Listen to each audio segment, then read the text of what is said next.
Assalamualaikum warahmatullahi wabarakatuh.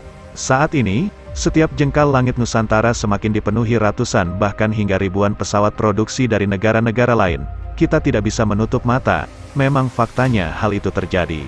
Melihat fakta tersebut, ada pertanyaan besar.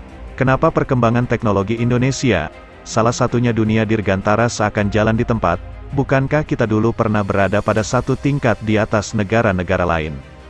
Kita merupakan negara besar, tercatat 24,6 juta orang menggunakan pesawat rute domestik yang menghubungkan seluruh bandara di Indonesia pada periode bulan Januari hingga Juni tahun 2022. Iya, jutaan masyarakat lalu lalang menggunakan transportasi udara tiap bulannya di Indonesia. Dilihat dari data tersebut, tentu peluang besar terbuka apabila kita mampu mengembangkan pesawat sendiri.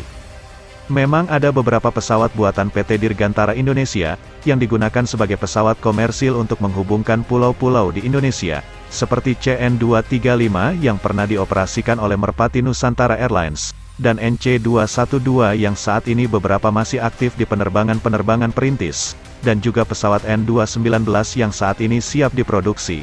Lantas, dengan jutaan jumlah pengguna transportasi udara di Indonesia, apakah kita puas dengan pesawat-pesawat tersebut, yang hanya menyumbang sekian persen dari jumlah pesawat yang digunakan oleh maskapai nasional? Apakah kita sudah nyaman untuk mengimpor jenis-jenis pesawat buatan luar negeri yang tentu saja tinggal kita pilih sesuai kebutuhan kita? Ataukah kita ingin negara besar ini tidak dipandang sebelah mata, karena kemajuan teknologi, dan mampu mengurangi tingkat ketergantungan kita dari negara lain? Dua pilihan besar yang kontras.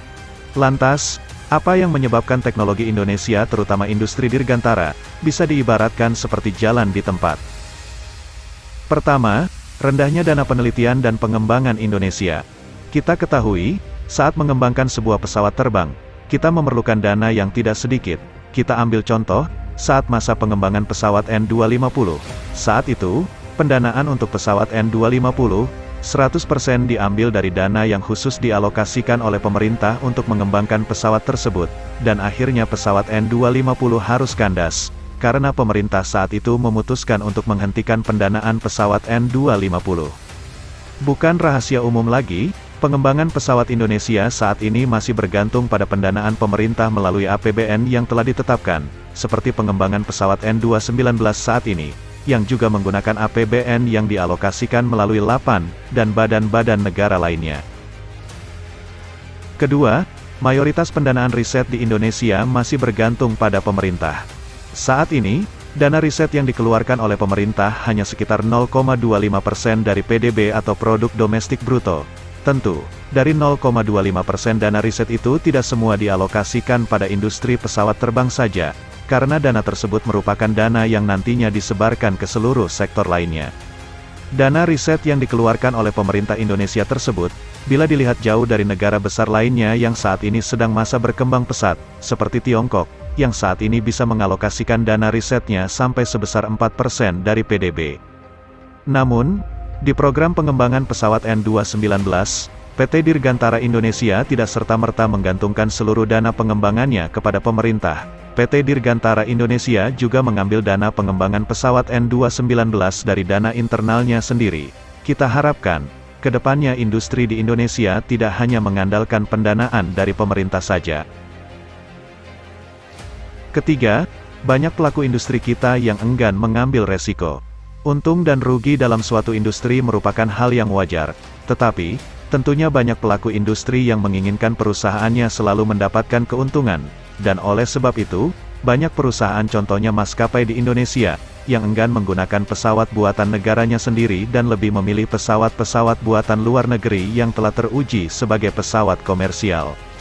Kita ambil contoh pesawat CN-235. Walaupun pesawat CN-235 mempunyai basic sebagai pesawat militer, faktanya, pesawat CN-235 pertama kali diproduksi dan dikirimkan sebagai pesawat komersial, tidak tanggung-tanggung. Saat itu, produksi 15 unit pertama CN-235 digunakan sebagai pesawat komersial yang dioperasikan oleh Merpati Nusantara Airlines. Fakta selanjutnya, ternyata, dari bekas-bekas pesawat CN-235 milik Merpati Airlines Nusantara tersebut, Ada maskapai-maskapai luar negeri yang mencoba mengoperasikan CN235 sebagai pesawat komersial, seperti maskapai Asian Spirit asal Filipina, Air Venezuela, dan Air Namibia. Lantas, mengapa beberapa maskapai luar negeri ada yang berani untuk mencoba CN235 sebagai pesawat komersial, sedangkan di Indonesia sendiri sampai saat ini hanya maskapai Merpati Nusantara Airlines yang pernah memakai CN235. Kita harapkan ke depannya baik dari pihak swasta maupun dari pihak pemerintah, berani memilih untuk menggunakan pesawat buatan dalam negeri seperti pesawat N219 yang akan diproduksi, maupun pesawat R80 dan N245 yang sedang dikembangkan dan pesawat-pesawat yang masih diproduksi oleh Indonesia sekarang, seperti N235 dan NC212. Tentu, ada banyak faktor lainnya yang menyebabkan teknologi kita sulit berkembang. Dan faktor-faktor tadi juga merupakan bukan faktor tunggal, karena banyak faktor yang saling berkaitan. Sekian, Assalamualaikum warahmatullahi wabarakatuh.